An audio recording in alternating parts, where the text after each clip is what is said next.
اور آج ناکامی کو چھپانا ممکن نہیں رہا۔ خود اسرائیلی فوج بھی وہی بات دہرا رہی ہے جسے مزاحمت کا محور مہینوں سے کہہ رہا ہے، اور اسرائیلی فوج کو بھاری نقصان اٹھانا پڑا، مزاحمتی ڈھانچے کو روکا گیا، اور اسرائیل کو یہاں پر ایک یوں کہہ لیں کہ منہ کی کھانا پڑی اور ایک شکست کا سامنا کرنا پڑا، کیونکہ وہ مطلق فتح کا اعلان کر رہے ہیں کہ جب تک مطلق فتح نہیں ہوگی ہم آگے نہیں بڑھیں گے۔ لیکن یہاں پر یہ جو ان کے ایک نتن یاہو کے گلے کا توق بنتا ہوا دکھائی دے رہا ہے کہ کیسے حالات تیزی کے ساتھ بدل رہے ہیں اور ان کے لیے مشکلات پیدا ہوتی دکھائی دے رہی ہیں۔ ان کے اپنے جرنیل، ان کے اپنے ریزروز، ان کے اپنے نیوی، ان کے اپنے پائلٹس، ان کی اپنی عوام جو ہے وہ احتجاج کری کہ یرغمالیوں کو واپس لایا جائے، کیونکہ یرغمالی 59 یرغمالی ابھی بھی فلسطینی مزاحمت کے قید کے اندر ہے۔ تو وہ ان کا بیان، ان کا جو وزیر خزانہ وہ یہ کہہ رہا ہے کہ وہ پرائرٹی نہیں ہے، پرائرٹی ہماری کچھ اور ہے، مطلب جتنی ہم نے کامیابیاں حاصل کی ہیں اگر ہم جو ہے وہ اس کے اوپر کمپرومائز کرتے ہیں اور ان کو واپس لاتے ہیں تو وہ ہمارے ہاتھ سے نکل جائیں گی۔ تو اس کی وجہ سے عوام میں ایک غصہ بھی ہے۔ لیکن ابھی کیونکہ یمن جو کارروائیاں کر رہا ہے اس کو روکنے کے لیے امریکہ حملے کر رہا ہے، اور امریکہ کی جانب سے باقاعدہ طور پر یہ کہا گیا کہ انہوں نے جس طرح سے 150 کے قریب سٹرائکس کیے آئے روزانہ کی بنیاد کے اوپر، لیکن ابھی یمنی حوثیوں نے یہ دعویٰ کیا کہ انہوں نے بحیرہ عرب کے اندر امریکی طیارہ بردار بحری جہاز ونسٹن کو بھی نشانہ بنایا اور 3 کروز میزائل اور 4 ڈرونز کا استعمال کیا، جس کے ساتھ انہوں نے اس کو ہٹ کرنے کے حوالے سے دعویٰ کیا۔ لیکن امریکی جو بحریہ کے جہازوں پر کوئی کامیاب حملہ نہیں ہوا۔ پینٹاگون کی جانب سے یہ دعویٰ کیا گیا کہ حوثی امریکی بحریہ کے جہازوں پر کوئی کامیاب حملہ کرنے میں کامیاب نہیں ہو سکے، اور طیارہ بردار جہاز ٹرومین اور ونسٹن کے بحری جہاز اس سے قبل حوثیوں کے حملوں کو پسپا کر چکے ہیں۔ لیکن یمنی جو حوثی ہیں انہوں نے ایک آفیشیل سٹیٹمنٹ جاری کی، انہوں نے کہا کہ ہم نے ایک جو امریکی MQ-9 ڈرون طیارہ ہے اس کو اس وقت مار گرایا جب وہ حجہ کورونیٹ کی فضائی حدود کے اندر دشمنی کا مشن چلا رہا تھا، اور MQ-9 ڈرون 7واں ہے جسے ہم نے اس اپریل کو مار گرایا ہے، اور 22ویں وعدہ شدہ جو فتح ہے اور مقدس لڑائی ہے اس کے دوران یہ ہم نے کارروائی کی۔ پھر اس نے یہ یمنی حوثیوں نے کہا کہ انہوں نے بحیرہ احمر اور عرب کے اندر امریکی طیارہ بردار بحری جہاز ٹرومین اور ونسٹن اور ان کے جنگی جہازوں کو نشانہ بناتے ہوئے 2 فوجی کارروائیاں کی، اور انہوں نے فلسطینی عوام کی حمایت اور پشت پناہی اس وقت جاری رکھنے کا اعلان کیا کہ جب تک غزہ کے اندر جارحیت بند نہیں ہو جاتی۔ لیکن یمنی فورسز نے 22ویں امریکی MQ-9 جو ریپر ان کا ڈرون طیارہ ہے اس کو مار گرانے کی اطلاع دی، اور وہ بڑی تعداد میں آ رہے ہیں۔ ہر MQ-9 کی قیمت تقریباً $32 ملین ہے، اور ٹرمپ جو اپنے برفے کے بارے میں ہمیشہ پریشان رہتے ہیں وہ مزید پریشانی کے حوالے سے خبریں جو ہے وہ سامنے آ رہی ہیں۔ لیکن یمن کی تحریک کی جانب سے یہ ان کے جو نمائندے ہیں احمد حسن، اس نے کہا کہ جس چیز کا دنیا کو ادراک نہیں ہے وہ یہ ہے کہ امریکہ پہلے یمن میں اپنے تقریباً تمام طاقتور ہتھیار استعمال کر چکا، وہی جو اس نے دنیا کو ڈرانے کے لیے استعمال کیے۔ نمبر 1 جو ان کے 5 طیارہ بردار جہاز ہیں، نمبر 2 F-35 B-2 اور F-18 طیارے، نمبر 3 ڈرونز، نمبر 4 جدید ترین میزائل اور بام، نمبر 5 ہر قسم کی ذہانت کا مطلب ہے، نمبر 6 معلومات کی جنگ اور پھر بے مثال پروپیگنڈا، نمبر 7 اقتصادی جنگ۔ اور اس سب کے باوجود امریکہ یمن میں کچھ بھی حاصل نہیں کر سکا، یہ دعویٰ کیا جا رہا ہے احمد حسن کی جانب سے جو کہ یمنی حوثی ہے، اور اسے مسلسل شکست کا سامنا بھی کرنا پڑتا ہے۔ یمنی عوام اس جو ایک اسے وکٹری کا وہ نام دے رہے ہیں، اور وہ کہہ رہے ہیں کہ اپنے ساتھ وہ منسوب نہیں کرتے بلکہ یہ سارے کا سارا کریڈٹ اس پاک ذات کو جاتا ہے۔ ابھی یہ تو ایک سینیریو ہے۔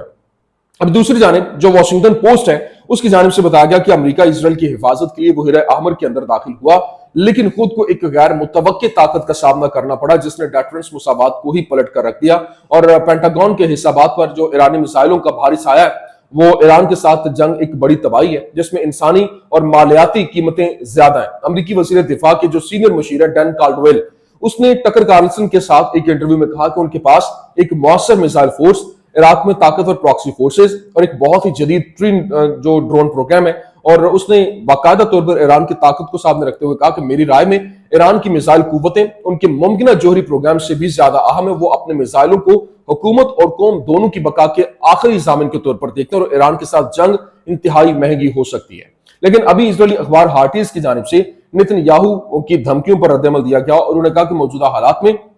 ایران پر حملہ پاگل پن ہے، اور اشاعت میں اس بات پر زور دیا گیا کہ اسرائیلی وزیر اعظم کے بیانات ایک دھوکے سے زیادہ کچھ نہیں ہے۔ کیونکہ اس مرحلے پر ایران کے خلاف حقیقی فوجی آپریشن نہ صرف انتہائی خطرناک ہے بلکہ اس کے نتائج اور بین الاقوامی صورتحال کے پیش نظر عملی طور پر ناممکن بھی ہے۔ لیکن اسرائیلی حکام کی جانب سے غزہ کی جنگ میں حکومت کی ناکامی کا اعتراف جو ہے وہ مزید چھپایا نہیں جا سکتا۔ اور موساد کی جو سابق سربراہ ہیں ایفرایم ہیلیوی، انہوں نے کہا کہ ہمیں ایک انتہائی خطرناک رجحان کا سامنا ہے اور اسرائیل سے بڑے پیمانے پر ہجرت ہو رہی ہے. بہت سے جو لوگ ہیں وہ ملک چھوڑ کر جا چکے اور قبرص، یونان اور امریکہ میں نئی زندگی شروع کرنے کی کوشش کر رہے ہیں. ہم فلسطینی مزاحمت کو شکست دینے میں ناکام رہے اور ہم نے فوجی کامیابی حاصل نہیں کی. یہ ان کے جو موساد چیف ہیں اس کی جانب سے یہ باقاعدہ طور پر یہ اعتراف کیا گیا. لیکن ابھی جو ایک آپ اس کو ہولڈ کر لیں، یہ چیز جس طرح میں نے آپ کے سامنے تمام تر پرسپیکٹو رکھا، دوسری جانب بھارت کے اندر ایک خطرناک قسم کا حملہ ہوتا ہے اور وہاں پر جو معصوم جانے جاتی ہیں 35 کے قریب لوگ جو ہے وہ جان کی بازی ہار جاتے ہیں. دیکھیں، ایک انسان کا قتل اسلام کے اندر، ایک انسان کا قتل پوری انسانیت کا قتل ہے. تو وہاں پر جو 35 لوگ جان کی بازی ہارے، جن میں ایک نیوی کمانڈر بھی ان کا تھا، اس کی بیوی کے حوالے سے بتایا جا رہا ہے کہ وہ بلڈ میں وہاں پہ وہ ویڈیو وائرل ہو رہی ہے، وہ ایکسپریس کرنا بھی بندہ نہیں کر سکتا کہ کتنا تکلیف دہ ہوگا. اور وہ کہا جا رہا ہے وہ دہشت گردوں نے جو حملہ کیا وہ کہا جا رہا ہے کہ یہ اس وجہ سے ہوا ہے کہ اس کو کہیں کہ ہم جو ہے وہ آ رہے ہیں، کیونکہ اس وقت جو مودی ہے وہ سعودی عربیہ کے دورے پہ ہے اور پھر وہاں پر جب وہ وہاں پہ پہنچے ہوئے تھے تو پیچھے سے اپنے وزیر کو بھی بلایا گیا اور کہا گیا کہ فی الفور وہاں پر پہنچے اور وہاں پر جا کر انہوں نے. اور یہاں پر سب سے امپورٹنٹ چیز یہ ہے کہ جو بھارتی میڈیا ہے وہاں پر ایک ٹرینڈ چلنا شروع ہو گیا کہ ہمیں 24 گھنٹے کے اندر اندر جو ہے وہ اس کا جواب چاہیے، ہمیں انتقام چاہیے. اور یہ بھارتی میڈیا کے اندر اس کو منسوب کیا جانے لگا پاکستان کے ساتھ کہ پاکستان نے یہ کیا ہے. اصل میں یہاں پر ایک بہت باریک واردات ڈالی جا رہی ہے. دیکھیں، آپ سن کر حیران رہ جائیں گے کیونکہ انٹرنیشنلی جو گیمیں ہوتی ہیں وہ ایسی ہوتی ہیں. انٹرنیشنل اسٹیبلشمنٹ جہاں پر کیاس کریٹ کرنا ہو وہ اس طرح سے کھیل کھیلتی ہیں اور باقاعدہ طور پر جو پاکستان کو انگیج کرنے کے حوالے سے ابھی میڈیا ٹرائل شروع ہوا، وہاں پر میڈیا کے حوالے سے ہوا بنانا شروع کر دی گئی، عوام اٹھ کھڑی ہوئی اور پھر کیونکہ وہ یہ بھی کہا جا رہا ہے کہ ہو سکتا ہے آنے والے دنوں میں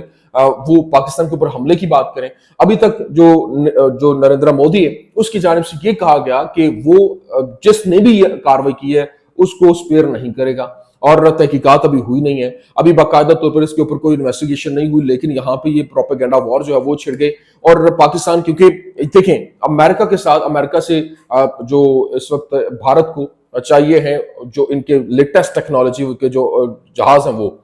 تو ان کی جانب سے ڈیمانڈ کی گئی تھی کہ وہ چائنا کے ساتھ جو ہے وہ تعلقات ختم کریں، ٹیرف عائد کریں اور وہ سے یہ سارے معاملات.